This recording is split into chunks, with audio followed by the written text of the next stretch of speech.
This episode of the VentureForth podcast is sponsored by Btoken. Do you find yourself renting houses while on vacation or on business instead of the same old boring hotels? Or do you rent your house or apartment out for extra income on the side? Well, there's a new company out on the blockchain that's doing this with 0% commission. They're called the Btoken and are run by a seasoned team of former employees from Google, Facebook, Uber, and Civic.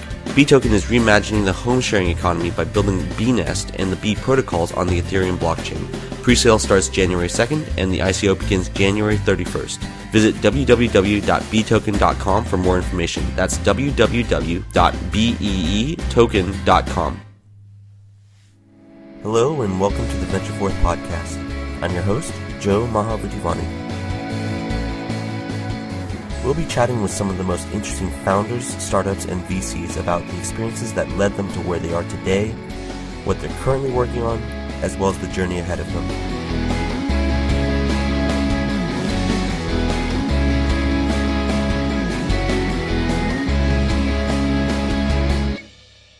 Hey VentureForth listeners, unless you've been living under a rock, you've no doubt heard about Bitcoin and its recent meteoric rise. While you may or may not know what it is, how it works, or why it's important, my guest today has been involved since the beginning and knows a thing or two about it. With that said, I'm excited to introduce Roger Ver. Roger is one of the most well-known and controversial figures in the Bitcoin and crypto ecosystem. He's been an entrepreneur from an early age and even ran for California State Assembly as a Libertarian Party candidate in 2000. I had the pleasure of meeting Roger at one of the first Bitcoin conferences about 5 years ago, and he's one of the earliest evangelists in the cryptocurrency.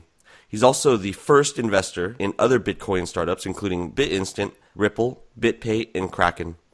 Today, he's the founder and CEO of Bitcoin.com, colloquially known as Bitcoin Jesus, and writes many opinion pieces about the future of Bitcoin.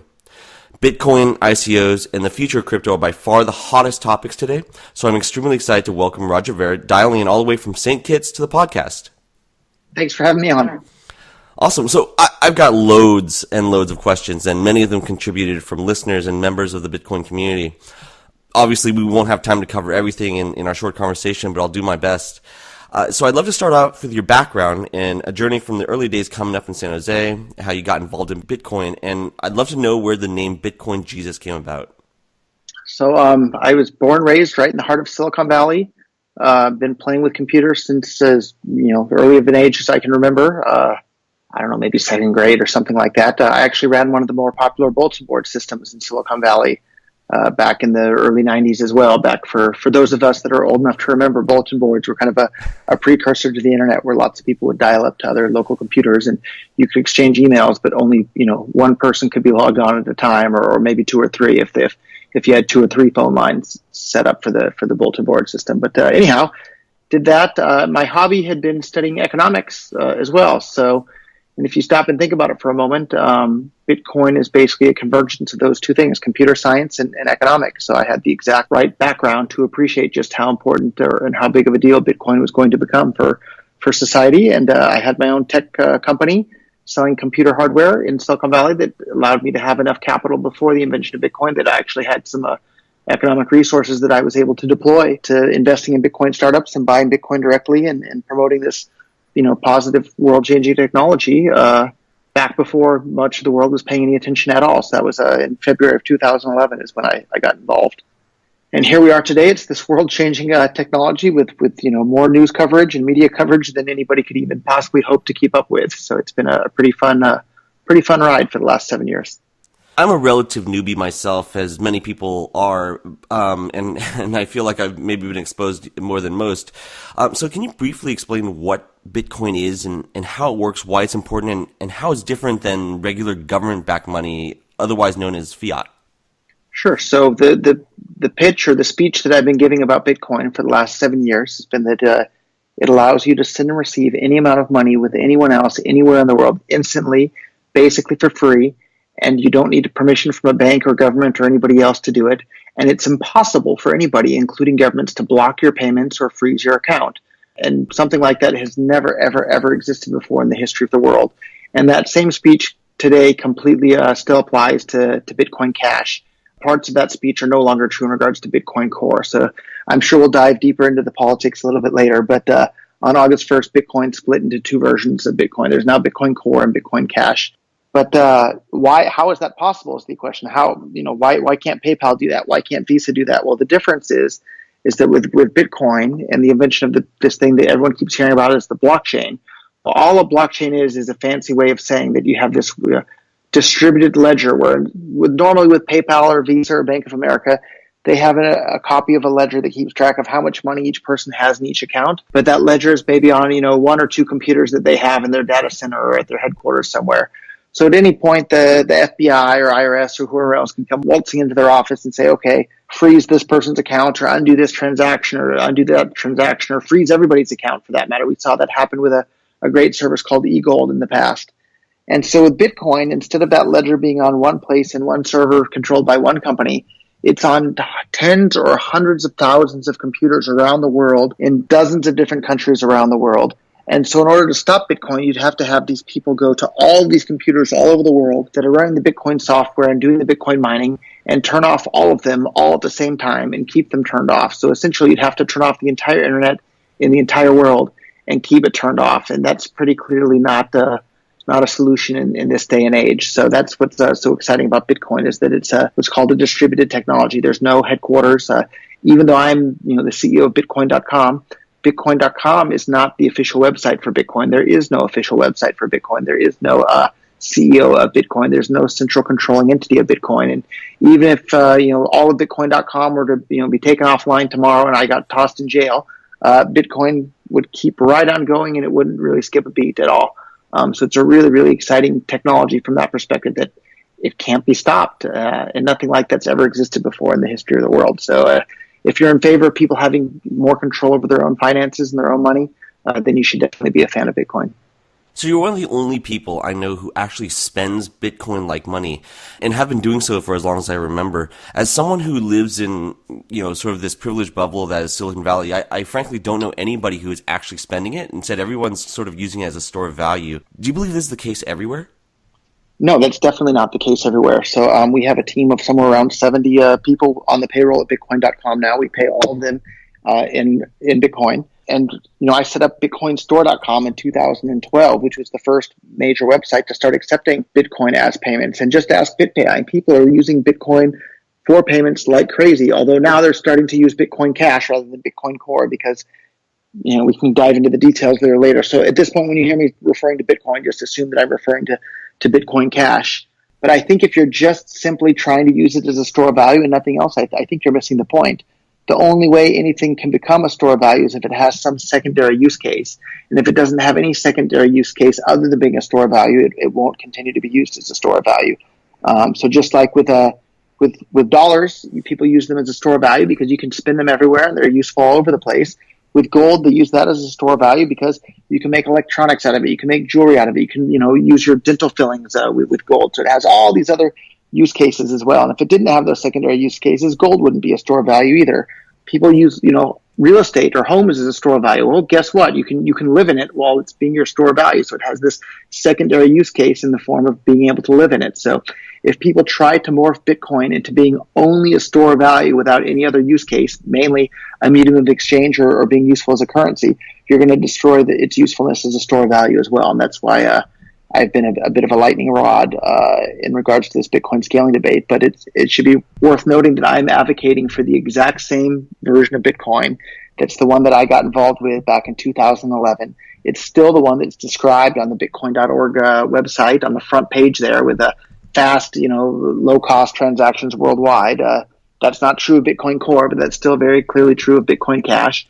And it's very clearly the Bitcoin that's described in the original Satoshi Nakamoto white paper that describes it as a peer-to-peer electronic cash system, not a peer-to-peer electronic settlement layer or peer-to-peer electronic science project, which unfortunately a lot of the people that are advocating Bitcoin Core's position just want Bitcoin to be some sort of science project or settlement layer. And that's not what Bitcoin was ever about. So there's a ton of volatility in this market, and especially with its price per coin, and this is true of seemingly all cryptocurrencies. How important is it for the price of the coin and the tokens to remain stable? It depends on what your use case is. So actually, from my point of view, I would like to be exposed to as much volatility as I possibly can in Bitcoin Cash because I think the long-term trend is up. And I've been saying that about Bitcoin in general for 7 years. And yeah, there were a heck of a lot of wild swings up and down. But in the long run, look, I got involved when Bitcoin was $1. Now it's like 18,000 something dollars. That's fine. The volatility was fantastic for me. And anybody that held for, I think anybody that bought Bitcoin at any point other than in the last maybe 10 minutes, if you held it long enough, you're up. And I think that's going to continue to be true about Bitcoin Cash into the future because it's useful as payments. We've seen all sorts of businesses that used to be Bitcoin only are busy integrating altcoins because Bitcoin Core strangled or destroyed Bitcoin's usability as a currency. So now we're seeing businesses like Coinbase and Blockchain.info and Bitpay and Bitcoin.com integrating Bitcoin Cash because Bitcoin Core is no longer the version of Bitcoin that any of these businesses got involved in, whereas Bitcoin Cash very clearly still is.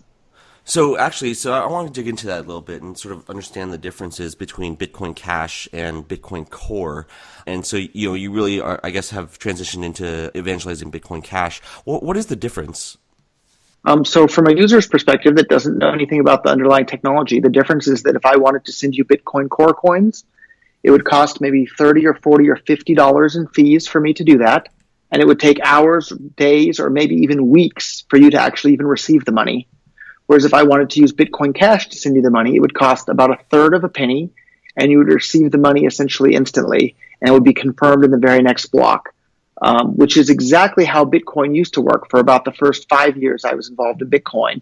And Bitcoin stopped working that way. Bitcoin Core stopped working that way just recently because this Bitcoin Core team openly say that they want Bitcoin Core to have high fees and unreliable transactions, and they've succeeded in destroying the usability of Bitcoin, and that's why more and more people are switching to Bitcoin Cash, myself included as the very first investor in the entire world in Bitcoin startups.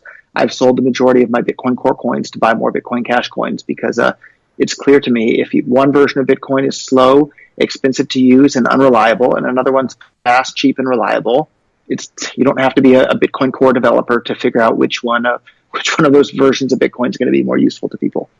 So my understanding is that there's been some development issues on the Bitcoin Cash fork. How do you source Bitcoin Cash developers? There's 6 different competing development teams with a number of people in each of those development teams. So I think it's just more propaganda by the Bitcoin Core side trying to claim that there's no developers working on Bitcoin Cash. That's just an absolute lie. There's a whole bunch of people all over the world, many of them paid, many of them volunteers. But anybody that says that there's no developers working on Bitcoin Cash is either ignorant or intentionally lying. And I think in a lot of cases, it's people intentionally lying. It's worth pointing out that a bunch of Bitcoin Core supporters actually just basically split the entire ecosystem and drove it into civil war by openly censoring anybody with a differing opinion on the scaling debate, where they would literally delete anybody's post from bitcointalk.org or our Bitcoin on Reddit. If you posted anything that wasn't in favor of Bitcoin Core's roadmap, they would literally delete your post. And if you think Bitcoin is supposed to be about financial freedom and being able to freely express your financial desires and transact with anybody without, worrying about your transaction being censored, why on earth would you support a bunch of people that have resorted to censorship to maintain Bitcoin as a censorship-resistant currency? It doesn't make any sense at all. And that's why I don't support Bitcoin Core or Blockstream or any of these people that have engaged in censorship to support the Bitcoin Core agenda and roadmap. Will Bitcoin Cash implement in your future Bitcoin Core upgrades? If the upgrades are actual upgrades. So one example of a Bitcoin Core quote-unquote upgrade was this replace by fee thing. But for anybody that's trying to use Bitcoin as a currency, you realize that replace by fee is it's a negative feature. It's a detriment. It's a drawback to using Bitcoin. If somebody can pay you and then reverse the payment at any point up until the transaction's been included in a block, that makes you less likely to want to use and trust that currency. Whereas Bitcoin Cash, got rid of that. That's no longer the case on Bitcoin Cash. So therefore, it's more useful as a currency. So I hear a lot of these Bitcoin Core developers openly saying that they want it to have high fees and full blocks. Well, Bitcoin Cash isn't going to be implementing any of those things because those are features only that people that never use Bitcoin or have no business sense whatsoever would be advocating for. And that's been a reoccurring theme I found of a lot of these people that support Bitcoin Core and Blockstream. They don't even have a Bitcoin wallet on their phone. They don't even use Bitcoins for payments. Well, sure, if you've never ever tried using Bitcoin, you might still think that it's great, but the moment you try to actually send or receive a payment with somebody, and it looks like it's going to cost $30 or $40 or $50 in fees to do so, and your transaction will take hours, days, or weeks, you'll realize that Bitcoin's been broken by these people. It's literally been incredibly damaged and intentionally broken by Blockstream and Bitcoin Core and these people that advocate for the exact opposite features that Bitcoin used to have, and that made Bitcoin the worldwide phenomenon that it is today. They've intentionally damaged or broken or removed those features. So in the spirit of sort of everything sort of moving forward together and propagating worldwide so that everybody's kind of using it, how do you get more businesses building off of Bitcoin Cash? Well, we already see it happening. Everybody with any business sense is already looking for alternatives to Bitcoin Core. And I think the Bitcoin Core people have absolutely no room to complain at this point. They got absolutely everything they asked for. They got their 1 megabyte blocks forever. They got their SegWit, and they have their name of Bitcoin there as well. So they have everything they asked for. Yet businesses are still leaving in droves. So we just saw the announcement of Valve, which sells online video games that have been accepting Bitcoin for years, and Bitcoin Core. They just announced that they're stopping selling that. Stopping accepting that because it's no longer useful as a currency. Just earlier today, we saw GPUShack.com that had been accepting Bitcoin for years and millions of dollars worth of Bitcoin payments. They just announced that they are stopping accepting Bitcoin because it's no longer usable as a currency. But I suspect both of those businesses will be accepting Bitcoin Cash in short order here. We just saw Bitpay yesterday announce that they're going to be integrating Bitcoin Cash. And Bitpay had been a Bitcoin Core only business for their entire history. They had never even considered integrating an altcoin until the Bitcoin Core team and Blockstream team destroyed Bitcoin's usability as a currency and in payments. And Bitpay, being a payment services provider, they had to look for an alternative. And the first one at the top of their list was Bitcoin Cash. So now they support it in their wallet, they support it in their Block Explorer, and now they are supporting it for their merchant processing business as well. So, and we've seen the same thing with blockchain.info, the world's #1 Bitcoin wallet. They would have never, ever, ever integrated a single altcoin ever if Bitcoin Core had not destroyed Bitcoin Core's usability as a currency. And so the first step was blockchain integrated Ethereum, and now they've integrated Bitcoin Cash, and maybe we'll even see more in the future. But none of this would have happened. Bitcoin had like basically 100% market adoption. They had 100% of the crypto coin market space. And then it wasn't until the fees became high, which was caused by the blocks being full.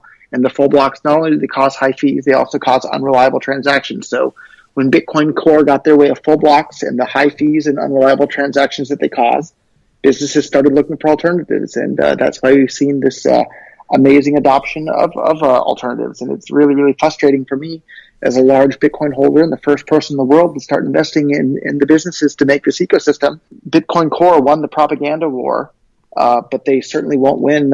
You can't fight the laws of economics any more than you can fight the tide coming in. And they've successfully destroyed Bitcoin's utility in commerce. Well, people are going to start using things other than Bitcoin Core in commerce. Once again, it's Bitcoin Cash. So I want to talk for a moment about the many recent hacks to crypto wallets and platforms, including like Parity, NiceHash, Tether, and others sort of leading back to the mother of them all, which was Mt. Gox. How have these platforms been hacked, and how can crypto, whether you're an investor or even just a prospector, protect themselves from being robbed? The advice I've been giving for the 7 years I've been involved in Bitcoin is always hold your money on your own device. Make sure you hold the private keys yourself. Coinbase is a wonderful service that's helped millions and millions of people buy and sell their first Bitcoins, but they are not a Bitcoin wallet. They're a Bitcoin bank. They're holding the Bitcoins on your behalf. So at any time, they could be hacked and lose all your Bitcoins, or the government could go to them and say to give them all your Bitcoins. You don't know what's going to happen there. So that's why it's important to transfer your cryptocurrencies to a wallet in which you control the private keys yourself. And I've been saying that for 7 years. And I think that's advice is still true of every single cryptocurrency, except for maybe Bitcoin Core. And the reason why is the Bitcoin Core network is now so incredibly congested, and the fees are so incredibly high, and the transactions take so incredibly long to confirm, that at some point there may be this mass rush for the door. And if your coins are on your own device and the network's so completely filled with people trying to get their Bitcoins to exchanges to sell for Bitcoin Cash or something else, it might be too late for you to get your Bitcoins from your own wallet onto an exchange. So, and there's a real possibility that might happen with a cascading effect of people moving away from Bitcoin, the miners moving away from Bitcoin Core and moving towards Bitcoin Cash, that would make the Bitcoin Core network even more congested. So this is the only time when I would ever consider maybe it's a better idea to actually keep your Bitcoin Core coins on an exchange in case this flippening or tipping point towards Bitcoin Cash happens. That way you'd at least be able to get something for your Bitcoin rather than nothing at all. Very interesting. Yeah, I mean, Coinbase really seems to have opened up the floodgates sort of to the world of anybody that wants to get involved. I mean, I've heard reports saying that, they open over 100,000 accounts a day. It's the number one app in the App Store, and it's incredible. It's insane. People always ask me how they can get involved, and, I always sort of point them to Coinbase as the sort of the easy entry into the ecosystem. But what if they wanted to get involved in Bitcoin Cash, which Coinbase doesn't trade? How can they get involved in that? So they can wait about 2 weeks because Coinbase has announced that they'll have support for Bitcoin Cash by January 1st. So any day now, you can probably expect to see Bitcoin Cash on Coinbase. But if you can't wait that long, I definitely recommend you come on over to Bitcoin.com. We have everything you need to know about both Bitcoin Core and Bitcoin Cash. And try them out for yourself. If you send some Bitcoin Cash from one wallet to another and then back again, you'll probably lose close to $100, and you'll be a day or two older depending on what you set the fees for on the network. Whereas with Bitcoin Cash, you can bounce it back and forth basically instantly, and it'll cost you less than a penny. So it's pretty clear which one of those two versions of Bitcoin is the useful one. While that may be, I think that that's definitely true. How do you, I guess, avoid confusion between Bitcoin Cash and Bitcoin Core? I mean, I think to the layman, investor or person interested in the coin, it's a little bit confusing. Well, if you open our Bitcoin.com wallet, you'll see they're very, very clearly labeled. They're different colors. They're in different sections. There's no confusion whatsoever. So the only people that would be confused are maybe people that haven't even opened the app and tried it. So if you try the app, there's definitely no room for confusion at all. They're very clearly labeled. They're separated, and they're separated by color as well. So I guess what I'm saying is download our app and give it a try. You'll see for yourself. Bitcoin.com. How do you think the government will react to the rise of all of these new cryptocurrencies and Bitcoin Cash and Bitcoin itself? Do you have any thoughts about the IRS's recent win against Coinbase? And that's what governments all throughout history have done, is they look at who has the money and then they find a way to take it. And then sometimes they spend a little bit of it on things that people actually like or appreciate, like roads and schools. But more often than not, they spend it on all sorts of things that people don't approve of, like dropping bombs on people in foreign countries or locking up a bunch of people within the country for, buying, selling, or using drugs that don't hurt anybody. Like, for example, one Bitcoin guy that I've known for quite a while, unfortunately, he is in federal prison right now. He won't be out for another 4 or 5 years. Why isn't he in federal prison, you ask? He's in there for growing a plant that makes people feel happy. He was growing a plant in California called marijuana that's now, I think, on January 1st is going to be basically completely legal, even for recreational use in California, and has been legal for medical use for a couple decades now. And ironically enough, the federal prison that he's in is in Colorado, a state where marijuana is completely legal for recreational purposes for everyone, anywhere and everywhere. So what is the IRS doing? It's taking a bunch of money from people and threatening to send them to jail if they don't pay, and then it uses that money to lock people in federal prison for growing plants that make people feel happy. Who in their right mind would be wanting to support the IRS in doing these sort of horrible things to American people, and then funding the dropping of bombs on people in other countries and drone strikes on people in other countries? Nobody in their right mind would want to fund this, and the only reason they do fund it is because they're threatened to be sent to jail if they don't. And whereas when you talk about things like schools and roads and bridges and hospitals, people love those things. People want those things. We can fund all of those things without having an IRS. People will pay for those things voluntarily. You don't need to threaten people to pay for hospitals or schools or roads and bridges. You only need to threaten people to pay for things that they don't approve of. And the IRS at the end of the day is simply threats of violence against peaceful people. So of course I'm opposed to the IRS and their involvement in Bitcoin and cryptocurrencies in any way.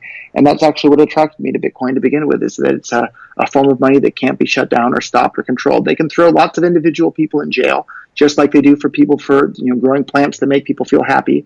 But at the end of the day, just like they haven't stopped people from using drugs with their crazy war on drugs, they won't be able to stop people from using cryptocurrencies no matter how many people they throw in jail or how harsh the penalties become. For all of their flaws, whether it's Bitcoin Core, Bitcoin Cash, and all the other cryptos, are there other cryptos that you are bullish on? And do you think another will take Bitcoin Core and or Bitcoin Cash's place as leader, or even Ether? Sure. So in addition to the full blocks causing Bitcoin to have high fees and unreliable transactions, another really, really horrible side effect of that was caused by Bitcoin Core's direct policy is it's made it too expensive for people to use the privacy tools on Bitcoin. So in order for something to be money, it has to be fungible. And fungibility just means that every piece is the same as every other piece. So in Bitcoin, that means that you should not be able to see the entire history of a Bitcoin and who it went to and who it went from and where it came from and what people are using it for. And now that the fees are so high and the blocks are so full, nobody can use any of these Bitcoin mixers or coin tumblers, any of that sort of stuff because they've become too expensive to use, which has undermined Bitcoin's usefulness as money. So when it comes to other coins, I'm really, really bullish on the privacy coins. So Monero, Zcash, Zcoin, Dash to some extent, although I'm a little bit concerned as to just how strong the privacy is with Dash, but all the privacy coins. Now, of course, I'm ecstatic to see additional privacy tools coming to both Ethereum and Bitcoin Cash as well. Bitcoin Cash will be far more private than Bitcoin Core, which will make it a far better currency. I want to talk about the current sort of, or maybe it's even tapering off a little bit, but the craze over ICOs and altcoins for a moment. So when you look at the current situation and craziness around ICOs, which are initial coin offerings, to those listening, do you get concerned that the discipline of traditional investors, whether it's like VCs and angels and that sort of thing, and perhaps to a higher degree retail investors, is going by the wayside, in the frenzy for exposure to crypto and hopefully, gaining on the skyrocketing prices of these coins? Well, I think ICOs are great because for the first time in the history of the world, it now enables anybody anywhere in the world to invest in any other entrepreneur anywhere in the world. And it doesn't matter what country they're in or what passport they hold or where their bank account is or any of that sort of stuff. So yeah, lots of scammers will do bad things and trick people and scam them on the internet, but lots of amazing new businesses are going to be born. And look at Ethereum. Ethereum was basically an ICO when they launched. So and look at all the amazing stuff that's being built on top of that as well. So to try and dampen the amount of people that are able to participate in ICOs, that's foolish. You're just retarding the rate of economic growth of the entire world's economy. So cryptocurrencies are great and ICOs are great because it allows this permissionless innovation where you don't have to, where it makes it much, much more difficult for these, strangers with guns that we've never met but happen to work in buildings with flags out in front from threatening the rest of us and telling us what we can or can't invest our own money in. Bitcoin and cryptocurrencies and ICOs are all about people having 100% complete control over their own money. And with that complete control comes a lot of responsibility not to, invest your money in bad investments, but that's how people live and learn. And I'm excited about those sort of things. And I think these politicians need to leave everybody alone to live their life and manage their own money the way they see fit, not the way some politicians in some far-off city see fit. So do you think there's a need for so many altcoins? Like, does the world need 20,000 different kind of sort of altcoins in all these ICOs? Because at this stage, there's seemingly more than one a day.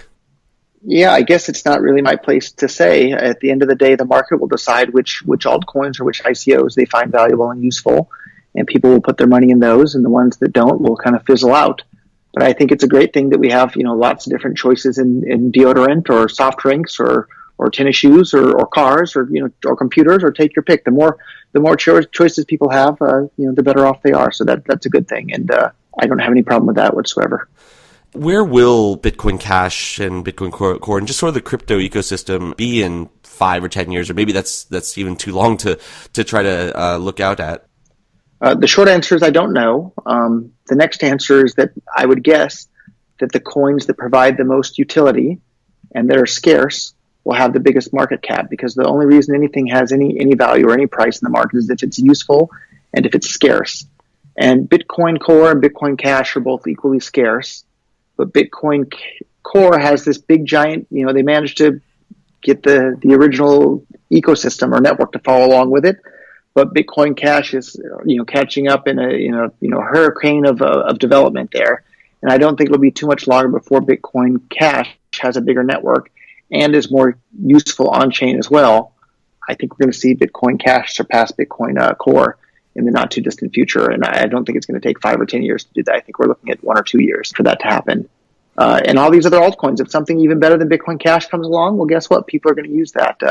Just like something better than the current iPhone seems to come along every year, and sure enough, people switch to and start using that. So the same may very well be true of cryptocurrencies, and it's much easier to switch from one cryptocurrency to another than it is to switch from dollars to some other traditional fiat currency. So use whatever currency is the most useful for you. Yeah, definitely. And so what would it take for, even if it was the government to just say, of some country to say, okay, our country's currency is completely nuts and it's inflating like crazy. We're just switching over to Bitcoin Cash. Maybe 2018 will be the year we see that happen for the first time. I would be kind of surprised if that doesn't happen within the next 5 years, to be honest. If you look at how far Bitcoin's come in the last 5 years, from 2012 to today, and I think that rate of adoption and innovation and usage around the world is going to increase.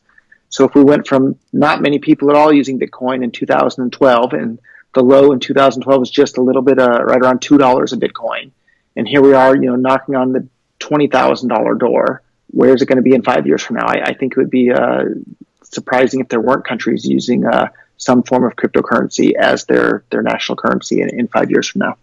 What will be Roger Ver's legacy, I guess, after all this? You've had quite a career and, have been sort of the figurehead for the movement for a while now. And what do you think that legacy will be? I think my legacy will be as the first investor in Bitcoin startups, and someone who advocated the original vision of Bitcoin for the entire time, even when a bunch of other people engaged in censorship and personal attacks and online propaganda and character assassination. I've been advocating the exact same Bitcoin the entire time, the entire way through.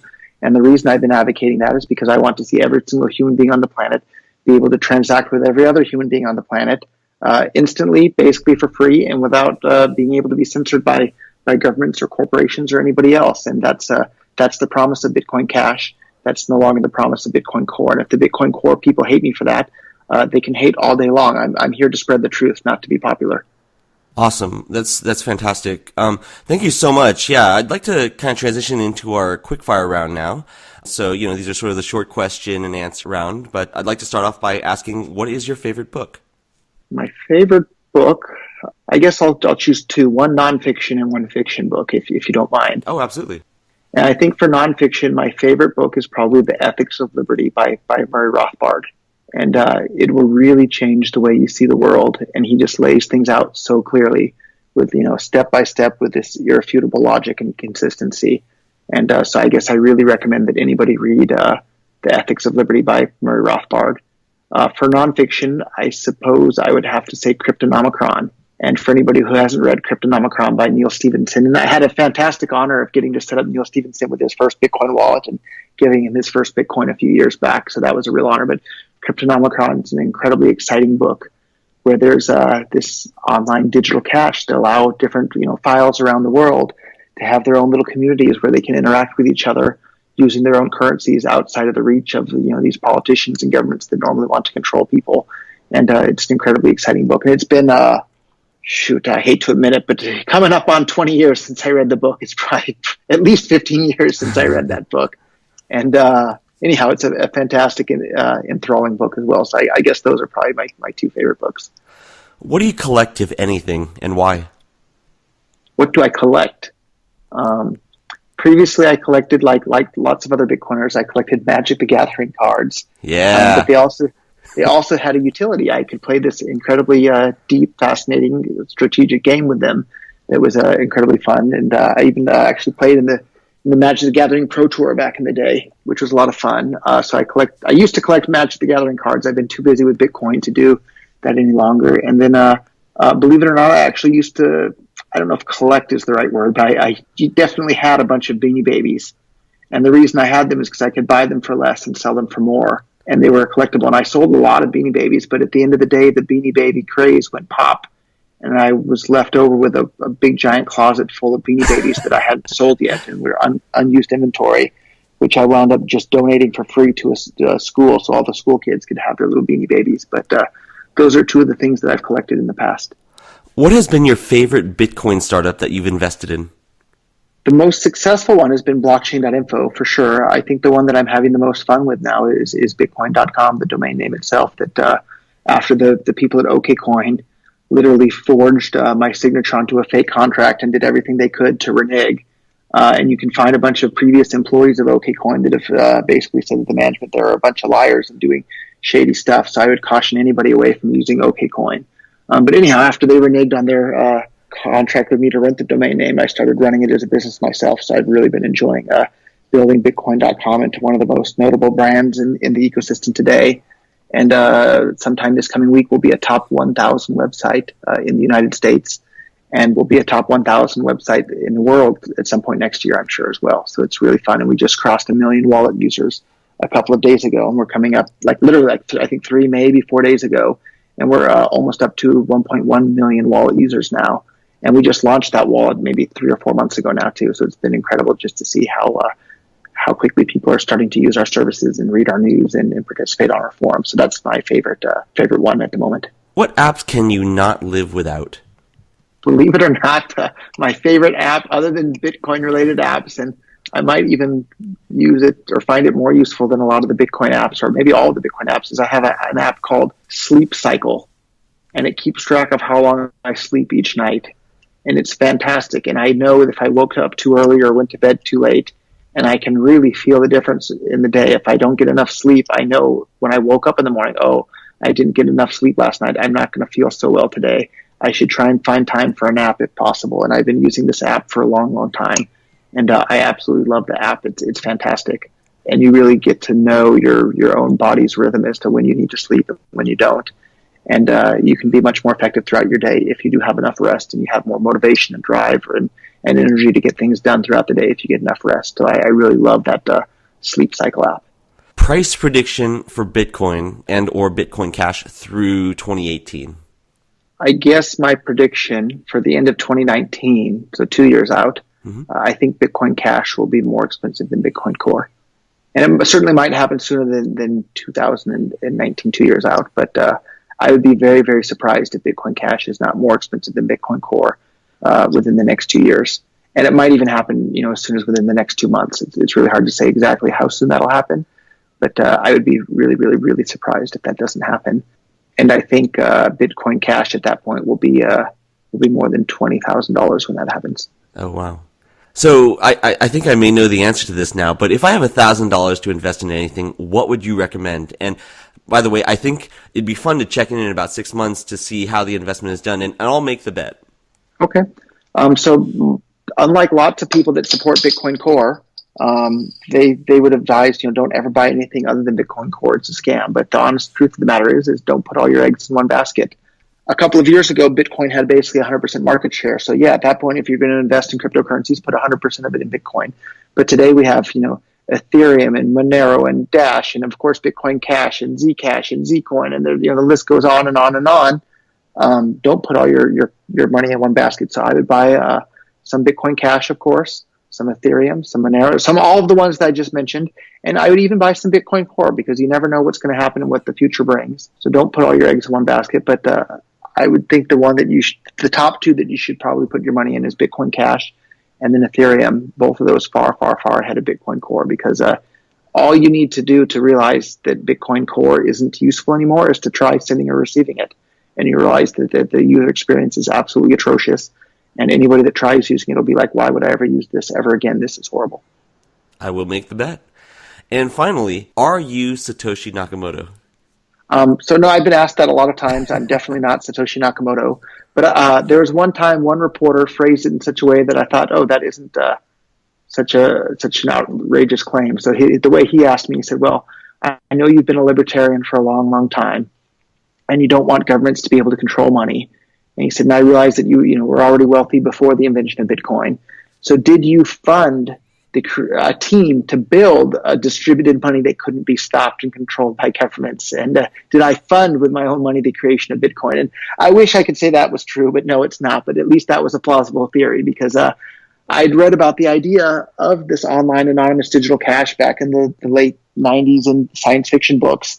And I had been just waiting for it to come into existence. And I guess I wish I had thought of trying to pay somebody to create it myself. But when Bitcoin finally did come along, I thought, oh, great, this online anonymous digital cash that I'd read about in science fiction books and all the great way it's going to change the world is finally here. So I jumped in with both feet. But no, I didn't fund the creation of Bitcoin, the software anyhow. And then I didn't create it myself either. So no, the short answer is no. So we've arrived at the part of the show where I'd love to give the floor to you and the platform to you to plug anything that you like. I guess I'll plug two things. One is the idea of voluntarism, and that's the idea that all human interaction should be on a voluntary, consensual basis, or not at all. And if you spend a moment to think about it, that's how everybody deals with everybody in their daily life. When you go to Starbucks, Starbucks is asking you to buy their coffee, and if you decline, that's fine. You're allowed to decline. Starbucks isn't going to do anything at all. They're not going to force you to buy their coffee. Neither is Walmart or Microsoft or anybody else for that matter. The only people that force you to engage in them against your will are, murderers, rapists, burglars, and governments. And if you stop and think about it, everybody knows that murderers and rapists and burglars are all bad people because they're initiating force against you. They're dealing with you in a non-consensual manner. You don't agree to, if you agreed to let the rapist rape you, it wouldn't be rape. If you agreed to let the robber rob you, it wouldn't be a robbery. If you consent to any of these things, then they're no longer the bad things.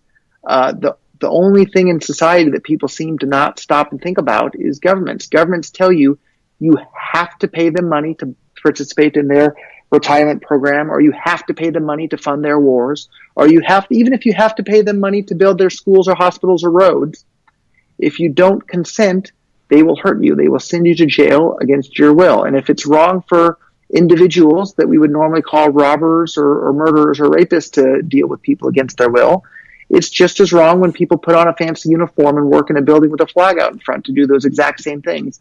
A bunch of politicians getting together and writing down words on a piece of paper and calling it a law does not alter morality. If it's wrong to use force and initiate force against other human beings, it's wrong when people calling themselves government do the exact same thing. So there's a fantastic video on YouTube called Government Explained, and it's with like an alien lands on Earth, and the guy tries to explain to an alien what government is, and it's a couple minutes long and very entertaining, and I think it's a great way of explaining these ideas. And if I can recommend one other YouTube video, it's another one called George Ought to Help, which just explains plain as day that even if the taxes are used to fund good things that we do approve of, it's still stealing, and it's not okay because of that. So George Ought to Help is one video, and Government Explained is another video. So I guess those are the two things that are not directly cryptocurrency related, but it was because of my interest in the philosophy and moral philosophy there that brought me to be involved in Bitcoin.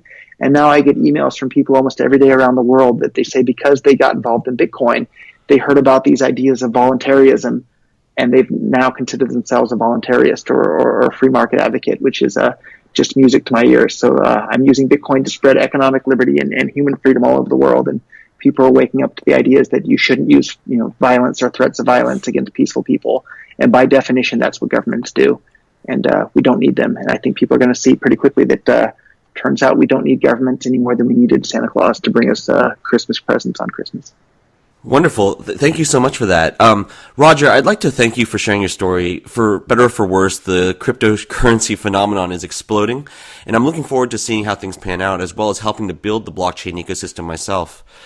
Again, thank you so much for donating your time today, and I look forward to catching up over Korean barbecue the next time you're in town.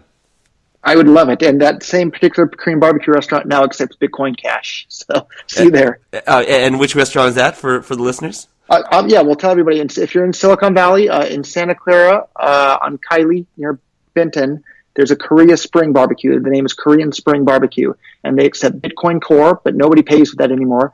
They accept Ethereum and they accept Bitcoin Cash. And the last time I talked to the owner, he said lots of people are paying with Bitcoin Cash. Some people pay with Ethereum. Nobody pays with Bitcoin Core anymore because it would cost them like an extra $30 or $40 in fees just to pay for dinner. Also, the food's awesome. It certainly is. Again, thank you so much, Roger. Thank you.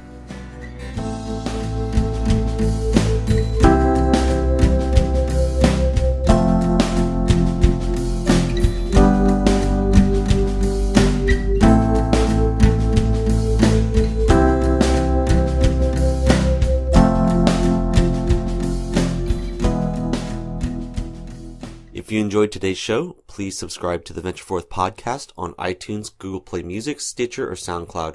You can also follow at VentureForth Pod on Twitter for our latest updates. As always, I'm your host, Joe Mahavutivani, and thank you for listening to the VentureForth podcast.